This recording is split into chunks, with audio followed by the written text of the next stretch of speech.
ನಮಸ್ಕಾರ ಸ್ನೇಹಿತರೆ agriculture related ಏನು ಕರೆಂಟ್ ಅಫೇರ್ ಮಾಡ್ತಾ ಇದ್ದೀವಿ. ಇದು ಎರಡನೇ ವಿಡಿಯೋ ಪಾರ್ಟ್ 2. ಹಾಗೆ ನಾವು ಅಗ್ರಿಕಲ್ಚರ್ ರಿಲೇಟೆಡ್ ಸರ್ಕಾರದ ಯೋಜನೆಗಳು ಪಾರ್ಟ್ 1 ಪಾರ್ಟ್ 2 ಕೂಡ ಮಾಡಿದ್ದೀವಿ. ಹಾಗೆ ಪಾರ್ಟ್ 1 ಈ ಕರೆಂಟ್ ಅಫೇರ್ ಸೀರೀಸ್ ಅಲ್ಲಿ ಏನು ಇದೆ ಇವೆಲ್ಲ ಒಂದೇ ಪ್ಲೇ ಲಿಸ್ಟ್ ಇದೆ. ಸ್ಕೀಮ್ಸ್ ಅಂತ ಹೇಳಿ ಗೌರ್ಮೆಂಟ್ ಸ್ಕೀಮ್ಸ್ ಅಂತ ಆ ಪ್ಲೇ ಲಿಸ್ಟ್ ಲಿಂಕ್ ಕೊಟ್ಟಿರ್ತೀನಿ ಇದೇ ವಿಡಿಯೋದ ಕೆಳಗೆ ಡಿಸ್ಕ್ರಿಪ್ಷನ್ ಬಾಕ್ಸ್ ಅಲ್ಲಿ. ನಾವು ಮಾಡಿರ್ತಕ್ಕಂಥ ಇತ್ತೀಚಿನ ವಿಡಿಯೋಗಳೆಲ್ಲ ಕೂಡ ತಾವು ನೋಡಬಹುದು. ಹಾಗೆ ಸ್ಕೀಮ್ಸ್ಗಳ ರಿಲೇಟೆಡ್ ಮುಂದೆ ಬರುತ್ತೆ ವಿಡಿಯೋಸ್ಗಳು. ನಮ್ಮ ಟೆಲಿಗ್ರಾಮ್ ಇನ್ಸ್ಟಾಗ್ರಾಮ್ ಫಾಲೋ ಮಾಡಿಲ್ಲ ಮಾಡ್ಕೊಳ್ಳಿ, ಅದರ ಲಿಂಕ್ ಕೂಡ ಇದೆ ವಿಡಿಯೋದ ಕೆಳಗೆ ಡಿಸ್ಕ್ರಿಪ್ಷನ್ ಬಾಕ್ಸ್ ಇದೆ. ಸೊ ಬನ್ನಿ, ನಾನು ತಡ ಮಾಡಿದ ಡೈರೆಕ್ಟಾಗಿ ನಾನು ಇಂಪಾರ್ಟೆಂಟ್ ಏನು ಲಾಸ್ಟ್ 1 year ಇಂದ ಇತ್ತು ಅಪ್ಕಮಿಂಗ್ KS ಆಗಿರ್ಬೋದು, ಅಗ್ರಿಕಲ್ಚರ್ ರಿಲೇಟೆಡ್ ಎಕ್ಸಾಮ್ಸ್ಗಳು ಏನೇನಿದೆ ಎಲ್ಲದಕ್ಕೂ ಕೂಡ ಹೆಲ್ಪ್ ಆಗುತ್ತೆ. KS ಮೀನ್ಸ್ಗೂ ಹೆಲ್ಪ್ ಆಗುತ್ತೆ. State of World Fisheries and Aquaculture 2024 Food Agriculture Organisation ಏನಿದೆ, ಓಕೆ, ಆಹಾರ ಮತ್ತು ಕೃಷಿ ಸಂಸ್ಥೆ ಅಂತ ಏನು FAO ಅಂತ ಏನು ಕರಿತೀವಿ, ವಿಶ್ವ ಮೀನುಗಾರಿಕೆ ಮತ್ತು ಜಲಚರ ಸಾಕಣೆ ರಾಜ್ಯ ಅಂತಕ್ಕಂಥ ರಿಪೋರ್ಟ್ನ ಬಿಡುಗಡೆ ಮಾಡಿದೆ. ಓಕೆ, ಏನು ಸರ್ ಇದು? State of World fisheries and aquaculture, ಮೀನುಗಾರಿಕೆ ಮತ್ತು ಜಲಚರ ಸಾಕಣೆ. ಅಕ್ವಾಕಲ್ಚರ್ ಅಂದರೆ ಗೊತ್ತಲ್ಲ. ಇದ್ರ ಬಗ್ಗೆ ನೋಡೋದಾದ್ರೆ 2024 ಈ ಏನು ಬಿಡುಗಡೆ ಆಗಿದೆ, ಹೆಂಗೆ ಪ್ರಗತಿ ಕಾಣ್ತಾ ಇದೆ ಇದರಲ್ಲಿ. Concrete work in the sense, ಈಗ ಜಲಚರ ಸಾಕಣೆ ನಾವೇನು ನಿಮ್ಗೆ ಗೊತ್ತಿದೆ, ಇವಾಗೆಲ್ಲ ನಾವು ಒಂದು ಕ್ಲೋಸ್ಡ್ ಎನ್ವೈರನ್ಮೆಂಟ್ ಅಲ್ಲಿ ಮಾಡ್ತಾ ಇದೀವಿ. ಓಕೆ, ಪ್ರಾಕೃತಿಕವಾಗಿ ಅಲ್ಲದೆ ನಾವೇ ಏನು ಆರ್ಟಿಫಿಷಿಯಲ್ ಲೇಕ್ ಆಗಿರ್ಬೋದು ಅಥವಾ ಇನ್ಸೈಡ್ ಒಂದು ಕ್ಲೋಸ್ಡ್ ಎನ್ವೈರನ್ಮೆಂಟ್ ಅಲ್ಲಿ ಆಗಿರ್ಬೋದು. ಸೊ ಇಲ್ಲಿ ಇದು ಪಾತ್ರ ಏನು ಅಂದ್ರೆ ನಮ್ಮ ಮೀನುಗಾರಿಕೆನ ಉತ್ತೇಜನ ಮಾಡಬೇಕು. ಓಕೆ, ಮೀನುಗಾರಿಕೆನ ಉತ್ತೇಜನ ಮಾಡಬೇಕು ಅಂತ ಹೇಳಿ. ಇನ್ನು ಈ ಉತ್ಪಾದನೆಯಲ್ಲಿ ಏರಿಕೆ ಕೂಡ ಈ ಒಂದು ರಿಪೋರ್ಟ್ ಹೇಳುತ್ತೆ. ವಿಶ್ವ ಮೀನುಗಾರಿಕೆ ಮತ್ತು ಜಲಚರ ಸಾಕಣೆ ಉತ್ಪಾದನೆ 2022ರಲ್ಲಿ 823 ಮಿಲಿಯನ್ ಟನ್ಗಳಷ್ಟು ತಲುಪಿದೆ. 2020 ಹೋಲಿಸಿಕೊಂಡ್ರೆ 4.4% ಹೆಚ್ಚಳಾಗಿದೆ. 1 ಮಿಲಿಯನ್ ಟನ್ಗಳೊಂದಿಗೆ ಭಾರತವು ಒಳನಾಡು ಮೀನುಗಾರಿಕೆ ಉತ್ಪಾದನೆ ಮೊದಲನೇ ಸ್ಥಾನದಲ್ಲಿದೆ. ಇನ್ಲ್ಯಾಂಡ್ ವಾಟರ್ ಫಿಶರೀಸ್ ಅಲ್ಲಿ ಹೇಳ್ತಾ ಇರೋದು, ಒಳನಾಡು ಮೀನುಗಾರಿಕೆಯಲ್ಲಿ ಭಾರತ ನಂಬರ್ 1 ಉತ್ಪಾದನೆಯಲ್ಲಿ. ಇಲ್ಲಿ ಇಂಪೋರ್ಟ್ ಎಕ್ಸ್ಪೋರ್ಟ್ ಬಗ್ಗೆ ಮಾತಾಡ್ತಾ ಇಲ್ಲ ನೋಡಿ. ಇಂಪೋರ್ಟ್ ಎಕ್ಸ್ಪೋರ್ಟ್ ಬಗ್ಗೆ ಹೇಳ್ತೀನಿ. ವ್ಯಾಪಾರ ಆನ್ ಟ್ರೇಡ್ ಅಂತ ಕರಿತೀವಿ, ಆನ್ ಟ್ರೇಡ್ ಅಂತ. ವ್ಯಾಪಾರ ನೋಡೋದಾದ್ರೆ ಈ ಜಲಚರ ಪ್ರಾಣಿಗಳ ಉತ್ಪನ್ನಗಳನ್ನ ರಫ್ತು ಮಾಡೋದು, ಆಮದು ಮಾಡ್ಕೊಳ್ಳೋದು. ರಫ್ತು ಮಾಡುವಂತ ಅಗ್ರ 5 ರಾಷ್ಟ್ರಗಳು China, Norway, Vietnam, Ecuador, Chile. ಅದೇ ರೀತಿ ಆಮದು ಮಾಡ್ಕೊಳ್ತಕ್ಕಂಥದ್ದು, ಓಕೆ, ಇಂಪೋರ್ಟ್ ಮಾಡ್ಕೊಳ್ತಕ್ಕಂಥ ಪ್ರಮುಖ ದೇಶಗಳು ಯಾವುದು ಅಂದ್ರೆ United States of America, China, Japan, Spain, France. Okay, so over all ಈ ಒಂದು ವ್ಯಾಪಾರ ಎಷ್ಟು ನಡೆಯುತ್ತೆ ವರ್ಷದಲ್ಲಿ ಅಂದ್ರೆ $195 ಬಿಲಿಯನ್ ಅಷ್ಟು ನಡೆಯುತ್ತೆ. ಫೈನ್. ಸೊ ಇಲ್ಲಿ 2024 ವಿಶ್ವ ಮೀನುಗಾರಿಕೆ ಜಲಚರ ಸಾಕಣೆಯ ಈ ಒಂದು ರಿಪೋರ್ಟ್ ಅಲ್ಲಿ ಏನೇನಿದೆ ಅನ್ನೋದ್ರ ಬಗ್ಗೆ ಡಿಸ್ಕಸ್ ಮಾಡೋಣ. ಅಂಕಿಅಂಶಗಳು. Okay, global fisheries and aquaculture ಎಷ್ಟನ್ನು 223.2 ಮಿಲಿಯನ್ ಟನ್ 2022ಕ್ಕೆ ತನಕ ಅವರು ರಿಪೋರ್ಟ್ ತಗೊಂಡಿರೋದು, ಅಷ್ಟು ಜಾಸ್ತಿ ಇದೆ. ಹಾಗೆ ಗ್ಲೋಬಲ್ ಅಕ್ವಾಕಲ್ಚರ್ ಬಗ್ಗೆ ಮಾತಾಡಿದ್ರೆ ಬರೀ 130 ಮಿಲಿಯನ್ ಟನ್ ಅಷ್ಟಿದೆ. ಅಕ್ವಾಟಿಕ್ ಅನಿಮಲ್ಸ್ ಬಗ್ಗೆ ನೋಡಿದ್ರೆ 185.4 ಮಿಲಿಯನ್ ಟನ್ಸ್ಗಳಿದೆ. ಗ್ಲೋಬಲಿ ಮಾತಾಡ್ತಾರೆ. ಹಾಗೆ ನಾವು ಜಲಚರ ಪ್ರಾಣಿಗಳ ಆಹಾರ ಬಳಕೆ ಆಗ್ತಿಲ್ಲ, ಕನ್ಸ್ಯೂಮ್. ಓಕೆ, ಕನ್ಸ್ಯೂಮ್ ಅಂತ ಬಳಕೆ, ಕನ್ಸ್ಯೂಮ್ ಅಂತ ಏನು ಕರಿತೀವಿ. ಓಕೆ, ಬಳಕೆ 2021ರಲ್ಲಿ 162.5 ಮಿಲಿಯನ್ ಟನ್ಗಳಷ್ಟಿತ್ತು.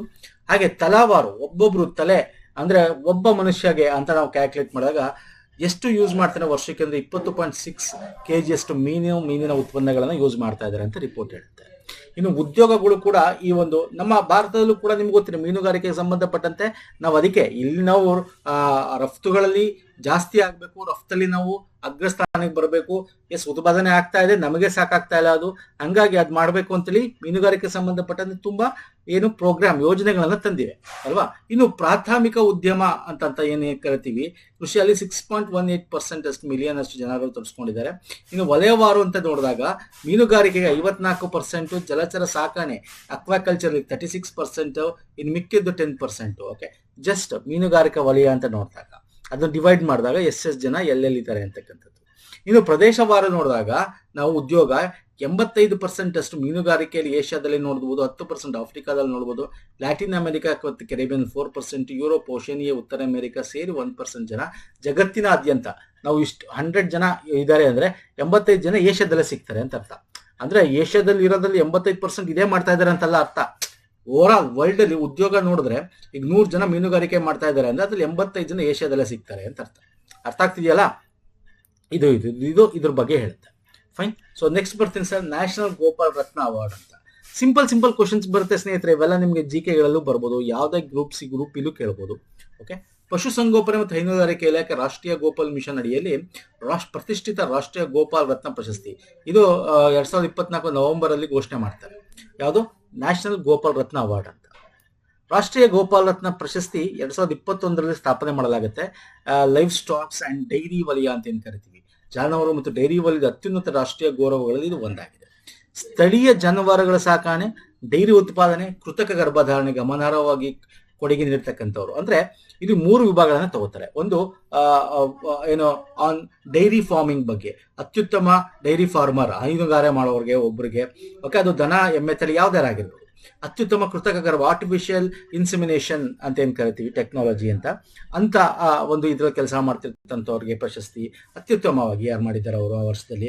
ಅತ್ಯುತ್ತಮ ಡೈರಿ ಸಹಕಾರಿ, ಡೈರಿ ಕೋಆಪರೇಟಿವ್ ಅಥವಾ ಮಿಲ್ಕ್ ಪ್ರೊಡ್ಯೂಸಿಂಗ್ ಕಂಪನಿ ಅಥವಾ ಫಾರ್ಮರ್ ಪ್ರೊಡ್ಯೂಸರ್ ಆರ್ಗನೈಸೇಷನ್ ಅಂತ ಏನ್ ಕರಿತೀವಿ.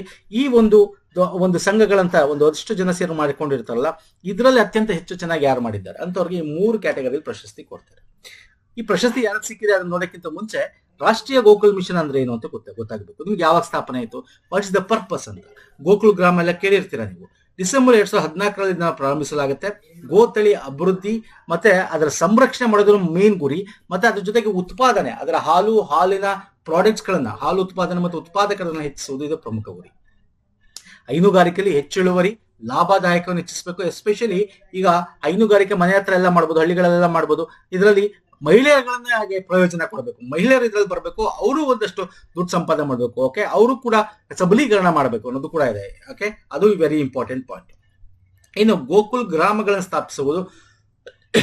ಗೋಕುಲ್ ಗ್ರಾಮ ಅಂದ್ರೇನು ನಿಮ್ಗೆ ಗೊತ್ತಿದೆ. ಅಲ್ಲಿ ಹಸುಗಳಿಗೆ ಅಂತಂತೇಳಿ ಏನೋ ಬರ್ತವೆ, ಅದಕ್ಕೊಂದು ಗ್ರಾಮ ತರ ಅಂದ್ರೆ ಒಂದು ರೀತಿ NGO ತರ ಮಾಡಿ ಅದನ್ನ ಕೇಂದ್ರೀಕರಿಸ್ತಾರೆ. ಅಲ್ಲಿ ಜಾನುವಾರು ತಳಿಗಳನ್ನ ಪೋಷಣೆ ಮಾಡ್ತಕ್ಕಂಥದ್ದು, ವೈಜ್ಞಾನಿಕವಾಗಿ ಉತ್ತೇಜಿಸ್ತಕ್ಕಂಥದ್ದು, ಮತ್ತೆ ಒಂದಷ್ಟು ಸಂಯೋಜಿತ ಕೇಂದ್ರಗಳು. ಓಕೆ, ಈ ಹಸುಗಳಿಗೆ ಸಂಬಂಧಪಟ್ಟಂತೆ ಏನು ಬೇಕು ಡೀಟೇಲ್ಸ್ಗಳು ಅಥವಾ ಆರ್ಟಿಫಿಷಿಯಲ್ ಇನ್ಫಾರ್ಮೇಶನ್ ಬಗ್ಗೆ ಅಥವಾ ಯಾವ್ದಾದ್ರು ಹೆಲ್ತ್ ಬಗ್ಗೆ ಅದರದ್ದು, ಓಕೆ, ಬೇರೆ ಯಾವುದೇ ರೀತಿಯಾದ ಇದನ್ನು ಕೂಡ ಅಲ್ಲಿನ ರೈತರಿಗೆ ಕೊಡ್ತಕ್ಕಂಥದ್ದು ಇದರ ಪ್ರಮುಖ ಉದ್ದೇಶ. ಓಕೆ, ರಾಷ್ಟ್ರೀಯ ಗೋಕುಲ್ ಮಿಷನ್ ಬಗ್ಗೆ ಗೊತ್ತಿರಲಿ, ಯಾವಾಗ ಸ್ಥಾಪನೆ ಆಯಿತು ಅಂತ ಕೂಡ ಗೊತ್ತಿರಲಿ ಸ್ನೇಹಿತರೆ. ನೆಕ್ಸ್ಟ್ ನೋಡಲ್ ಇಲಾಖೆ, ಇದನ್ನ ಕಾರ್ಯಾಚರಣೆ ತೆರೆದು ಮೀನುಗಾರಿಕೆ, ಪಶುಸಂಗೋಪನೆ ಮತ್ತು ಹೈನುಗಾರಿಕಾ ಸಚಿವಾಲಯ, ಪಶುಸಂಗೋಪನೆ ಮತ್ತು ಹೈನುಗಾರಿಕೆ ಇಲಾಖೆ ಅಡಿಯಲ್ಲಿ ಇದನ್ನ ಕಾರ್ಯಾಚರಣೆ ಮಾಡ್ತಾರೆ. ಅನುಷ್ಠಾನ, ಇದ್ಯಾರು ಅನುಷ್ಠಾನಗೊಳಿಸ್ತಾರೆ? ಜಾನುವಾರು ಅಭಿವೃದ್ಧಿ ಮಂಡಳಿ, ರಾಜ್ಯದ ಅನುಷ್ಠಾನ ಏಜೆನ್ಸಿಗಳು, ಸ್ಟೇಟ್ ಏಜೆನ್ಸೀಸ್ ಅಂತ ಕರಿತೀವಿ. ಓಕೆ, ಹಣಕಾಸು ಇದಕ್ಕೆ ಅಂತಾನೆ 2021-26 ತನಕ ರಾಷ್ಟ್ರೀಯ ಪಶುಧನ್ ವಿಕಾಸ್ ಯೋಜನೆ ಅಡಿ 2400 ಕೋಟಿ ಬಜೆಟ್ ತೆಗೆದಿಟ್ಟಿದ್ದಾರೆ 2021-26ವರೆಗೆ. ಓಕೆ, ಅವಧಿ ಗೊತ್ತಿರಲಿ, ರಾಷ್ಟ್ರೀಯ ಪಶುಧನ್ ವಿಕಾಸ್ ಯೋಜನೆ. ಓಕೆ, ಇನ್ನು ಪ್ರಶಸ್ತಿ ವಿಭಾಗಕ್ಕೆ ಬಂದ್ಬಿಡ್ತೀನಿ. ಅತ್ಯುತ್ತಮ ಹೈನುಗಾರರ ಪ್ರಶಸ್ತಿ ಯಾರು? ಸ್ಥಳೀಯ ದನ ಮತ್ತು ಎಮ್ಮೆ ತಳಿಗಳನ್ನು ಸಾಕುವ ವ್ಯಕ್ತಿಗಳನ್ನು ಗುರುತಿಸಿಕೊಳ್ಳಲಾಗುತ್ತದೆ. ಹರಿಯಾಣದ ಜಜ್ಜರ್ನ ಶ್ರೀಮತಿ ರೇಣು ಅವರು ಫಸ್ಟ್ ರ್ಯಾಂಕ್ ಅದರಲ್ಲಿ ಸಿಕ್ಕಿದೆ. ಮತ್ತೆ ಅತ್ಯುತ್ತಮ ಡೈರಿ ಸಹಕಾರ ಸಂಘ, ಹಾಲು ಉತ್ಪಾದಕ ಕಂಪನಿ, ಈ ಒಂದು ಅಡಿಯಲ್ಲಿ ಗುಜರಾತ್ನ ಅರಾವಲಿಯ ದಿ ಕಬತ್ ಹಾಲು ಉತ್ಪಾದಕ ಸಹಕಾರ ಸಂಘಕ್ಕೆ ಫಸ್ಟ್ ರ್ಯಾಂಕ್ ಸಿಕ್ಕಿದೆ.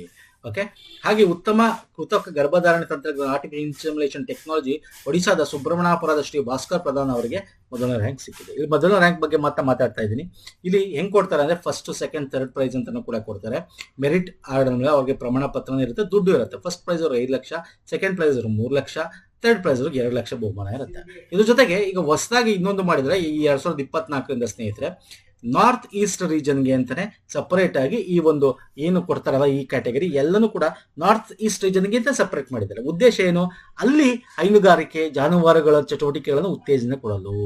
ಹಾಗಾಗಿ ಅಸ್ಸಾಂನ ಬಜಾಲಿಯಾ ಶ್ರೀಮತಿ ಜುನಾಥ್ ತಮುಲಿ ಬರ್ಮನ್ ಅವರಿಗೆ ಫಸ್ಟ್ ರ್ಯಾಂಕ್ ಅನ್ನು ಕೊಡಲಾಗಿದೆ. ಸೊ ನಾರ್ತ್ ಈಸ್ಟ್ ರೀಜನ್ಗೆ 2 ಲಕ್ಷ ರೂಪಾಯಿ ಅದಕ್ಕೆ ಸಪರೇಟ್ ಆಗಿ ಅವ್ರಿಗೆ ಅಂತ ಸಪರೇಟ್ ಅಂತ ಒಂದು ಪ್ರಶಸ್ತಿ ಘೋಷಣೆ ಮಾಡಿ ಕೊಡ್ತಾ ಇದ್ದಾರೆ. ಇದು ಪ್ರಮುಖವಾಗಿ ನ್ಯಾಷನಲ್ ಗೋಪಾಲ್ ರತ್ನ ಅವಾರ್ಡ್, ರಾಷ್ಟ್ರೀಯ ಗೋಪಾಲ್ ರತ್ನ ಪ್ರಶಸ್ತಿ ಬಗ್ಗೆ. ಓಕೆ, ಈ ಒಂದು ಸ್ಕೀಮು ಏನೋ ಎತ್ತ ಎಲ್ಲಾನು ಡೀಟೇಲ್ ಆಗಿ ಹೇಳಿದ್ದೀನಿ. ನೆಕ್ಸ್ಟ್ ಬರ್ತೀನಿ ಸ್ನೇಹಿತರೆ, ಫುಡ್ ವೇಸ್ಟ್ ಇಂಡೆಕ್ಸ್ ರಿಪೋರ್ಟ್. ಇದನ್ನ UNEP ಮತ್ತು RAP, United Nation Environmental Programme ಮತ್ತು RAP ಅಂತಕ್ಕಂಥ ಸಂಸ್ಥೆಗಳು ಸಹಯೋಗದೊಂದಿಗೆ ಬಿಡುಗಡೆ ಮಾಡುತ್ತದೆ. ಲಾಸ್ಟ್ ಇಯರ್ ಮಾರ್ಚ್ ಅಲ್ಲಿ ಬಿಡುಗಡೆ ಮಾಡಿದ್ರು. ಅಂತಾರಾಷ್ಟ್ರೀಯ ಇಂಟರ್ನ್ಯಾಷನಲ್ ಝೀರೋ ವೇಸ್ಟ್ ಡೇ ಯಾವಾಗ ಸರ್? ಅದು ಮಾರ್ಚ್ 30th ಆಫ್ ಮಾರ್ಚ್ ಅವತ್ತನ್ನ ಇಂದಿನ ದಿನ ಬಿಡುಗಡೆ ಮಾಡ್ತಾರೆ ಲಾಸ್ಟ್ ಇಯರ್. ಇನ್ನು ಈ ವರ್ಷ ಬಿಡುಗಡೆ ಮಾಡಿಲ್ಲ. ಸೊ ಹಾಗಾಗಿ that is the main important report ಅಂತ ತಗೋಬಹುದು. ಫುಡ್ ವೇಸ್ಟ್ ಇಂಡೆಕ್ಸ್ ಏನ್ ಹೇಳುತ್ತೆ, ಆಹಾರ ಏನು ವೇಸ್ಟ್ ಆಗ್ತಾ ಇದೆ, ಎಷ್ಟು ವೇಸ್ಟ್ ಆಗ್ತಾ ಇದೆ, ಇದರಿಂದ ಏನೇನಾಗುತ್ತೆ ಅನ್ನೋದ್ರ ಬಗ್ಗೆ ಹೇಳ್ತಾ ಹೋಗುತ್ತೆ. ನಮ್ಮ ಈ ಚಿಲ್ಲರ ರಿಟೇಲ್ ಅಂಡ್ ಗ್ರಾಹಕ ಕನ್ಸ್ಯೂಮರ್ ಮಟ್ಟದಲ್ಲಿ ವ್ಯರ್ಥವಾಗುವ ಆಹಾರ ಮತ್ತು ತಿನ್ನಲಾಗದ ಭಾಗಗಳ ಜಾಗತಿಕ ರಾಷ್ಟ್ರೀಯ ಉತ್ಪಾದನೆಯನ್ನು ಇದು ಟ್ರ್ಯಾಕ್ ಮಾಡುತ್ತೆ. ಈ ಫುಡ್ ವೇಸ್ಟ್ ಇಂಡೆಕ್ಸ್ ರಿಪೋರ್ಟ್, ಆಹಾರ ತ್ಯಾಜ್ಯ ಸೂಚ್ಯಾಂಕ ಅಂತಕ್ಕಂಥದ್ದು. ಇನ್ನು ಫುಡ್ ವೇಸ್ಟ್ಗೂ ಫುಡ್ ಲಾಸ್ಗೂ ಡಿಫ್ರೆನ್ಸ್ ಇರುತ್ತೆ. ಈ ಎರಡನ್ನೂ ಕೂಡ ಇದರಲ್ಲಿ ತಗೊಳುತ್ತೆ. ಫುಡ್ ವೇಸ್ಟ್ ಅಂದ್ರೆ ಈ ಆಹಾರ ತ್ಯಾಜ್ಯ ಅಂತಕ್ಕಂಥದ್ದೇನಿದೆ, ಮಾನವ ಆಹಾರ ಪೂರೈಕೆ ಸರಪಣಿಯಿಂದ ಓಕೆ ಚೈನ್ ಮಾನವನಿಗೆ ಸಪ್ಲೈ ಮಾಡೋಕ್ಕಿಂತ ಮುಂಚೆ ಏನೇನು ತೆಗೆದಾಕ್ತೀವಿ, ಇನ್ಎಡಿಬಲ್ ಅಂದ್ರೆ ತಿನ್ನಲಾಗದ ಭಾಗಗಳು ಅಂತ ಕರಿತೀವಿ, ಅದನ್ನ ಫುಡ್ ವೇಸ್ಟ್ ಅಂತ ಕರಿತೀವಿ. ಫುಡ್ ಲಾಸ್ ಅಂದ್ರೆ ಅದು ಡಿಫ್ರೆಂಟ್. ಆಹಾರ ನಷ್ಟ ಆಗುತ್ತೆ ನೋಡಿ, ಚಿಲ್ಲರೆ ವ್ಯಾಪಾರ ಮಟ್ಟವನ್ನು ಹೊರತುಪಡಿಸಿ, ಅಂದ್ರೆ ಈಗ ಚಿಲ್ಲರೆ ವ್ಯಾಪಾರಕ್ಕಿಂತ ಮುಂಚೆ ಕೊಯ್ಲಿನ ನಂತರ ಉತ್ಪಾದನೆ ಆಗೋ ಟೈಮಲ್ಲಿ, ಪ್ರೊಸೆಸಿಂಗ್ ಟೈಮಲ್ಲಿ ಒಂದಷ್ಟು ಹಾಗೆ ಉಳ್ಕೊಳ್ಳೋದು, ಅಥವಾ ಒಂದಷ್ಟು ಹಂಗೆ ತೆಗ್ದಿಡೋದು, ಅಥವಾ ಹಂಗೆ ಚೆಲ್ಲೋಗೋದು, ಅಥವಾ ಹಂಗೆ ಕೊಳ್ತೋಗೋದು, ಈ ರೀತಿ ಆಗೋದು, ದಟ್ ಇಸ್ ಫುಡ್ ಲಾಸ್ ಅಂತ ಕರಿತೀವಿ. ಓಕೆ, ಸೊ ಅದು ವೆರಿ ಇಂಪಾರ್ಟೆಂಟ್ ಮೇನ್ ಡಿಫರೆನ್ಸ್.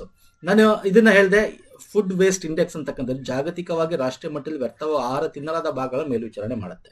ಅದು ಮನೆಗಳಲ್ಲಾಗಿರ್ಬೋದು, ಆಹಾರ ಸರ್ವಿಸ್ ಫುಡ್ ಸರ್ವಿಸ್ಗಳಲ್ಲಾಗಿರೋದು, ಅಥವಾ ಚಿಲ್ಲರೆ ವ್ಯಾಪಾರ ವಲಯ, ಅಥವಾ ಈ ಫುಡ್ನ ರಿಟೇಲ್ ಅಂದ್ರೆ ಫುಡ್ ಪ್ರೊಡ್ಯೂಸಿಂಗ್ ಕಂಪನೀಸ್ಗಳಿರ್ತಾವಲ್ಲ, ಅಂದ್ರೆ ಹೋಟೆಲ್ಸ್ ಅಲ್ಲಿ ಆಗಿರ್ಬೋದು, ಬೇರೆ ಬೇರೆ ಕಡೆ. ಸೊ ಎಲ್ಲದ್ರ ಮೇಲೆ ಕೇಂದ್ರೀಕರಿಸಿ ಏನು ಲಾಸ್ ಆಗ್ತಾರೆ, ಫುಡ್ ವೇಸ್ಟ್ ಆಗ್ತಾರೆ, ಅದ್ರ ಮೇಲೆ ಇವರು ಕಾನ್ಸೆಪ್ಟ್ ಮಾಡಿ ರಿಪೋರ್ಟ್ ಕೊಡ್ತಕ್ಕಂಥದ್ದು. ಓಕೆ, ಸೊ ಇದನ್ನ ಯಾರು ಬಿಡುಗಡೆ ಮಾಡಿದ್ರು ಅಂತ ಹೇಳಿದ್ರೆ ಸಂಪನ್ಮೂಲ ಕ್ರಿಯಾ ಕಾರ್ಯಕ್ರಮ ಅಥವಾ ವ್ಯಾಪ್ ಅಂತ ಕರಿತೀವಿ. ವ್ಯಾಪ್ ಫುಲ್ ಫಾರ್ಮ್ ಏನು, waste resources and action programme ಅಂತ. ಬಟ್ ಎಲ್ಲಿದೆ waste resources action programme? It is a non profit organisation. ಇದು ಯುನೈಟೆಡ್ ಕಿಂಗ್ಡಮ್ UK ಇರ್ತಕ್ಕಂಥದ್ದು, ಹೆಡ್ ಕ್ವಾರ್ಟರ್ಡ್ ಯುನೈಟೆಡ್ ಕಿಂಗ್. ಇದು ಪ್ರಮೋಟ್ ಮಾಡುತ್ತೆ sustainable resources management and waste production. Okay, ಸುಸ್ಥಿರವಾಗಿ ಬೆಳೆಸಬೇಕು, waste ನ ಕಮ್ಮಿ ಮಾಡಬೇಕು ಫುಡ್ ಅನ್ನೋದ್ರ ಬಗ್ಗೆ 2000 ಇಸ್ವಿಲಿ ಇದನ್ನ ಎಸ್ಟಾಬ್ಲಿಷ್ ಮಾಡ್ತಕ್ಕಂಥದ್ದು. ಇದು works with government, business, communities ಎಲ್ಲಾ ಜೊತೆ ಕೋಆರ್ಡಿನೇಷನ್ ಮಾಡುತ್ತೆ, ಅವೇರ್ನೆಸ್ ಮೂಡಿಸ್ತಕ್ಕಂಥದ್ದು ಇದರ ಪ್ರಮುಖವಾದ ಇದು. ಓಕೆ, ಇದ್ರ ಬಗ್ಗೆ ಸಿಂಪಲ್ ಆಗಿ ತಿಳ್ಕೊಳ್ಳಿ, ಜಾಸ್ತಿ ಏನ್ ಬೇಕಾಗಿಲ್ಲ. ಇನ್ನು ಈ ಫುಡ್ ವೇಸ್ಟ್ ಇಂಡೆಕ್ಸ್ ಅಲ್ಲಿ ಈ ಫೈಂಡಿಂಗ್ಸ್ ಏನು ಈ ರಿಪೋರ್ಟ್ ಅಲ್ಲಿ ಇದೆ ಅಂತ ನೋಡೋದಾದ್ರೆ, ಜಾಗತಿಕವಾಗಿ ಕುಟುಂಬಗಳು ಪ್ರತಿದಿನ 1 ಬಿಲಿಯನ್ ಊಟಗಳನ್ನು ವ್ಯರ್ಥ ಮಾಡಿದ್ದಾರೆ. 1 ಬಿಲಿಯನ್ ವರ್ಲ್ಡ್ ಅಲ್ಲಿ ಪ್ರತಿದಿನ ಇಷ್ಟು ಊಟ ವ್ಯರ್ಥ ಆಗ್ತದೆ. 783 ಮಿಲಿಯನ್ ಜನರು ಹಸಿವನ್ನು ಅನುಭವಿಸುತ್ತಿದ್ದಾರೆ. ಅದೇ ಇದಿದ್ರೆ ಹಸಿವನ್ನು ನೀಗಿಸಬಹುದಾಗಿತ್ತು, ಅಷ್ಟು ವೇಸ್ಟ್ ಮಾಡ್ತಾ ಇದೀವಿ. ಜಾಗತಿಕ ಜನಸಂಖ್ಯೆಯಲ್ಲಿ 1/3 ಭಾಗ, 1/3 ಜನರು ಆಹಾರ ಅಭದ್ರತೆ ಎದುರಿಸ್ತಾ ಇದ್ದಾರೆ. ಆಲ್ಮೋಸ್ಟ್ 33% ಅವ್ರಿಗೆ ಫುಡ್ ಸೆಕ್ಯೂರಿಟಿನೇ ಇಲ್ಲ. ಓಕೆ, ಈ ಹೇಳ್ತಿದ್ವಿ ಬಿಕಾಸ್ ಆಫ್ ವೇಸ್ಟೇಜ್ ಇಂದ ಆ ವೇಸ್ಟ್ ಅವ್ರಿಗೂ ತಲುಪ್ತಾ ಇಲ್ಲ, ಹಾಗೆ ವೇಸ್ಟ್ ಆಗ್ತಾ ಇದೆ. ಈ ವೇಸ್ಟ್ ಆಗೋದ್ರಿಂದ ಅದರಿಂದ ಉತ್ಪಾದನೆಯಾಗುತ್ತೆ ಗ್ರೀನ್ ಹೌಸ್ ಗ್ಯಾಸಸ್. ಜಾಗತಿಕ ಹಸಿರಾದ ಮೇಲೆ ಹೊರಸೂಸುವಿಕೆ ಆಹಾರ ತ್ಯಾಜ್ಯದಿಂದ 8-10% ಜಾಸ್ತಿ ಆಗ್ತದೆ.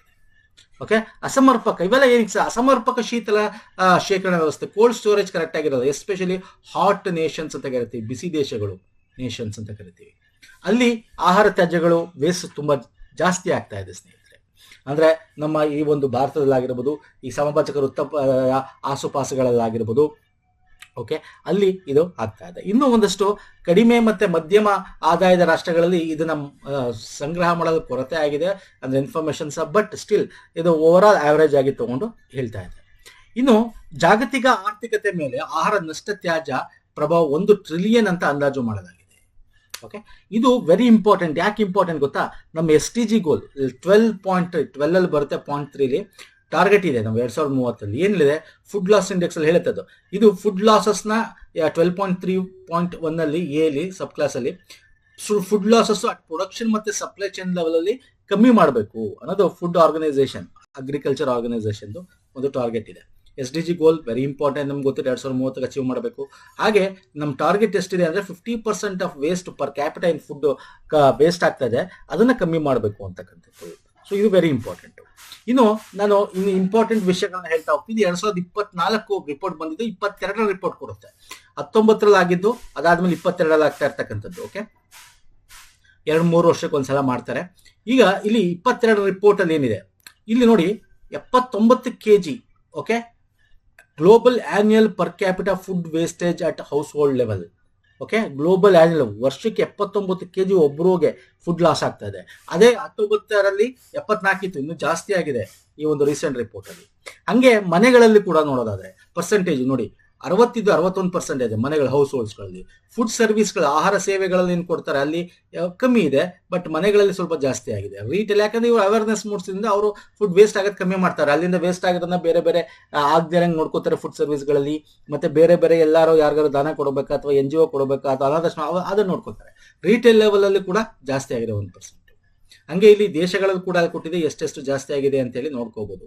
ಮೇನ್ ಏನು ಇದರಲ್ಲಿ ಇಂಪಾರ್ಟೆಂಟು ಅಂತಂದ್ರೆ ಫುಡ್ ವೇಸ್ಟ್ ಆಗ್ತಾ ಇರ್ತಕ್ಕಂಥದ್ದು. ಇದು ಗ್ಲೋಬಲಿ ನೋಡೋದಾದ್ರೆ ವರ್ಷಕ್ಕೆ ದಿನಕ್ಕೆ ಆಲ್ಮೋಸ್ಟ್ 7 ಕಿಲೋಗ್ರಾಮ್ 7 kg ಅಷ್ಟು ಫುಡ್ ಪರ್ ಪರ್ಸನ್ಗೆ ವೇಸ್ಟ್ ಆಗ್ತಾ ಇದೆ ಸ್ನೇಹಿತರೆ. ಎಸ್ಪೆಷಲಿ ರೂರಲ್ ಏರಿಯಾದಲ್ಲಿ ಫುಡ್ ಲಾಸು ಕಮ್ಮಿ ಇದೆ, ಯಾಕಂದ್ರೆ ಅವರು ಅದರ ಬೆಳೀತಾರೆ ಅಲ್ಲ ಆಹಾರ ಪದಾರ್ಥಗಳನ್ನ, ಅವ್ರಿಗೆ ಅದ್ರ ಬೆಲೆ ಗೊತ್ತು. ಯಾಕೆ ಅರ್ಬನ್ ಏರಿಯಾದಲ್ಲಿ ಹಂಗಲ್ಲ, ಅಲ್ಲಿ ಜಾಸ್ತಿ ಆಗ್ತಾ ಇದೆ. ಹಾಟ್ ನೇಷನ್ಸ್ ಅಲ್ಲಿ, ಬಿಸಿ ಪ್ರದೇಶಗಳಿರ್ತಕ್ಕಂಥ ದೇಶಗಳಲ್ಲಿ ಫುಡ್ ಲಾಸ್ ಜಾಸ್ತಿ ಆಗ್ತದೆ. ಇದೆಲ್ಲ ರಿಪೋರ್ಟ್ ಅಲ್ಲಿ ಇರ್ತಕ್ಕಂಥದ್ದು. ಇವೆಲ್ಲ ಇಂಪಾರ್ಟೆಂಟ್ ಪಾಯಿಂಟ್ಸ್, ಇವನ್ನೆಲ್ಲ ಕೇಳ್ತಾನೆ ಎಕ್ಸಾಮ್. ಕೇಳಲಿಲ್ಲ ಅಂದ್ರೆ ಮೇನ್ಸ್ಗಳು ಅಲ್ಲಿ ಇಲ್ಲಿ ನೀವು ಬರೀಬೇಕಾಗತ್ತೆ. ನೆಕ್ಸ್ಟ್ ಬರ್ತೀನಿ, ಗ್ಲೋಬಲ್ ಸಾಯಿಲ್ ಕಾನ್ಫರೆನ್ಸ್ 2024. ಮಣ್ಣು ಇಸ್ ವೆರಿ ಇಂಪಾರ್ಟೆಂಟ್ ನಮಗೆ. ಇತ್ತೀಚೆಗೆ ಇದನ್ನ ಸಾಯಿಲ್ ಕಾನ್ಫರೆನ್ಸ್ ಭಾರತದಲ್ಲಿ ಆಗುತ್ತೆ ಸ್ನೇಹಿತರೆ. ಓಕೆ, ನವದೆಹಲಿಯ ಪೂಸಾದಲ್ಲಿ ಜಾಗತಿಕ ಮಣ್ಣು ಸಮ್ಮೇಳನ ಉದ್ಘಾಟನೆ ಮಾಡ್ತಾರೆ ನಮ್ಮ ಕೇಂದ್ರ ಸಚಿವರು. ಇದು ಏನ್ ಹೇಳುತ್ತೆ ಅಂದ್ರೆ ಗ್ಲೋಬಲ್ ಸಾಯಿಲ್ ಬಗ್ಗೆ ಮಾತಾಡ್ತಾರೆ, ಮಣ್ಣು ಬಗ್ಗೆ.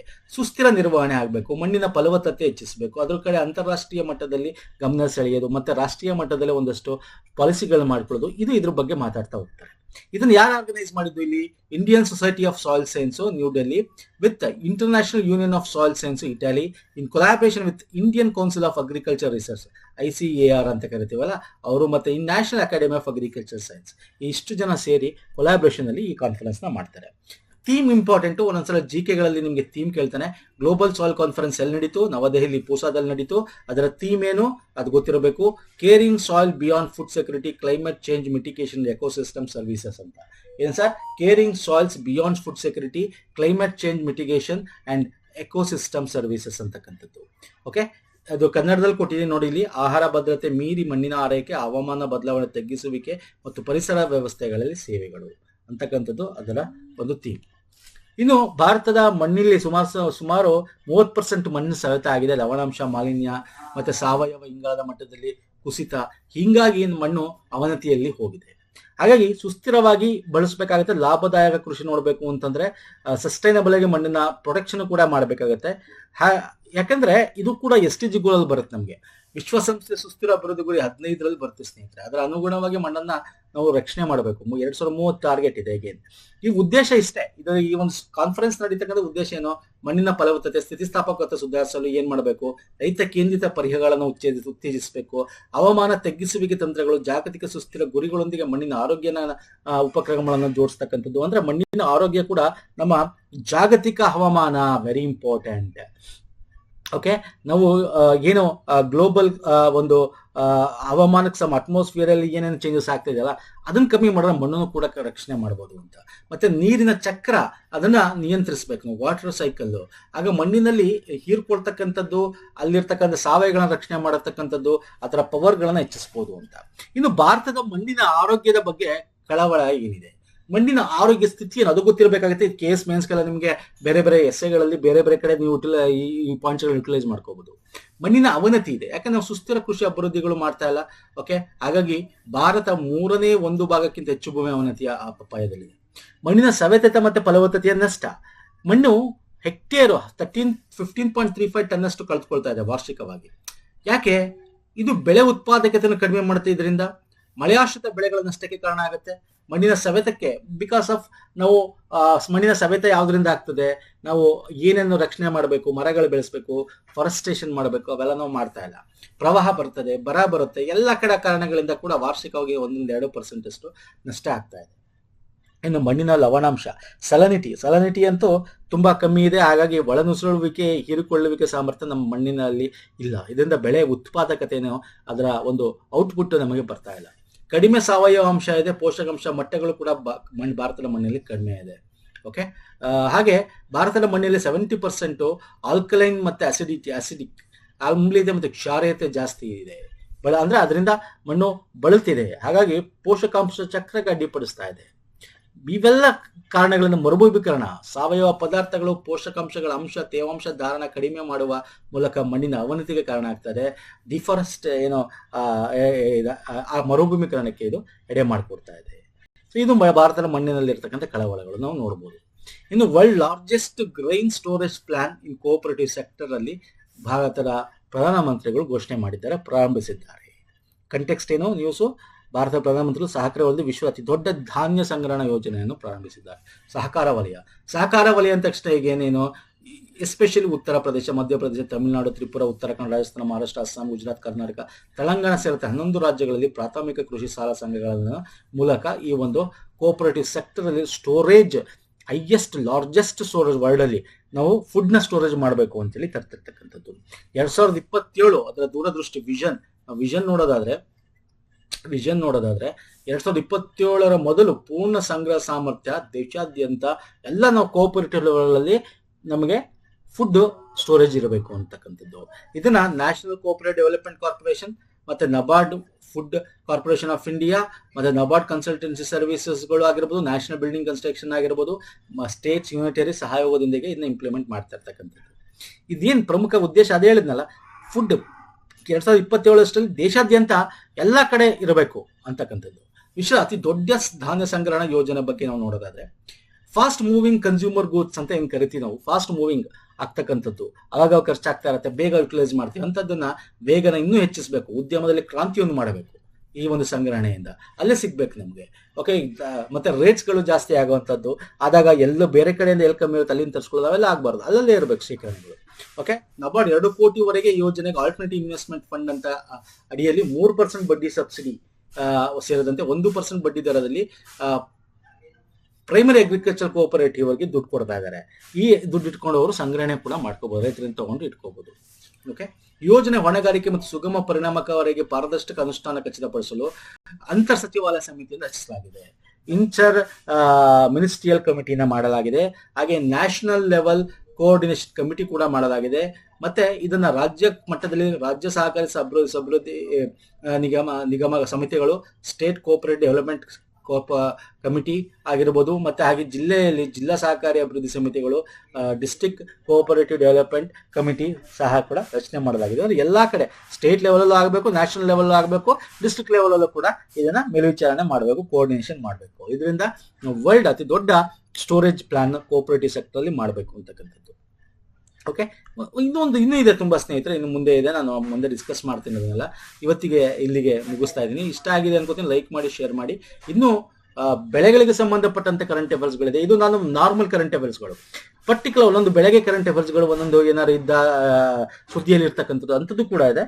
ನಿಮ್ಗೆ ಇವೆಲ್ಲ AO ಎಕ್ಸಾಮ್ಗಳು ಹೆಲ್ಪ್ ಆಗುತ್ತೆ, ಅದನ್ನ ಮುಂದೆ ಮಾಡ್ತೀನಿ. ಓಕೆ, ನೀವು ಹೆಚ್ಚು ಕಮೆಂಟ್ ಮಾಡಿ ಪ್ರೋತ್ಸಾಹ ಕೊಟ್ಟಷ್ಟು ಇದನ್ನ ಮುಂದೆ ಮುಂದುವರ್ಸ್ಕೊಂಡು ಹೋಗೋಣ. ಓಕೆ, ಲೈಕ್ ಮಾಡಿ, ವಿಡಿಯೋನ ಶೇರ್ ಮಾಡಿ, ಸಬ್ಸ್ಕ್ರೈಬ್ ಮಾಡ್ಕೊಂಡೆಲ್ಲ ಮಾಡ್ಕೊಳ್ಳಿ ಚಾನಲ್ಗೆ. ನಮ್ಮ ಟೆಲಿಗ್ರಾಮ್ ಮತ್ತು ಇನ್ಸ್ಟಾಗ್ರಾಮ್ ಫಾಲೋ ಮಾಡಿಲ್ಲ ಮಾಡಿ, ಪುನೀತ್ ಫೋರಮ್ ಅಂತ ಡಿಸ್ಕ್ರಿಪ್ಷನ್ ಬಾಕ್ಸ್ ಅಲ್ಲಿ ಲಿಂಕ್ ಇದೆ. ನೆಕ್ಸ್ಟ್ ವಿಡಿಯೋ ಪುನಃ ಸಿಗ್ತೀನಿ. ಪ್ಲೇಲಿಸ್ಟ್ ಲಿಂಕ್ ಕೊಟ್ಟಿರ್ತೀನಿ, ಪ್ರೀವಿಯಸ್ ವಿಡಿಯೋಸ್ಗಳು ನೋಡಿಲ್ಲ ಅಂದ್ರೆ ನೋಡಿ. ಈ ಒಂದು ಗೌರ್ಮೆಂಟ್ ಸ್ಕೀಮ್ಸ್ ಮತ್ತು ಅಗ್ರಿಕಲ್ಚರ್ ರಿಲೇಟೆಡ್ ಸಂಬಂಧಪಟ್ಟಂತೆ ಏನು ಈಗ ಹೊಸ ಸೀರೀಸ್ ಮಾಡ್ತಾ ಇದೀವಿ, ಆ ಲಿಂಕ್ ಕೂಡ ಕೊಟ್ಟಿರ್ತೀನಿ. ನಮಸ್ಕಾರ, ಧನ್ಯವಾದಗಳು, ಥ್ಯಾಂಕ್ ಯು ಸೋ ಮಚ್.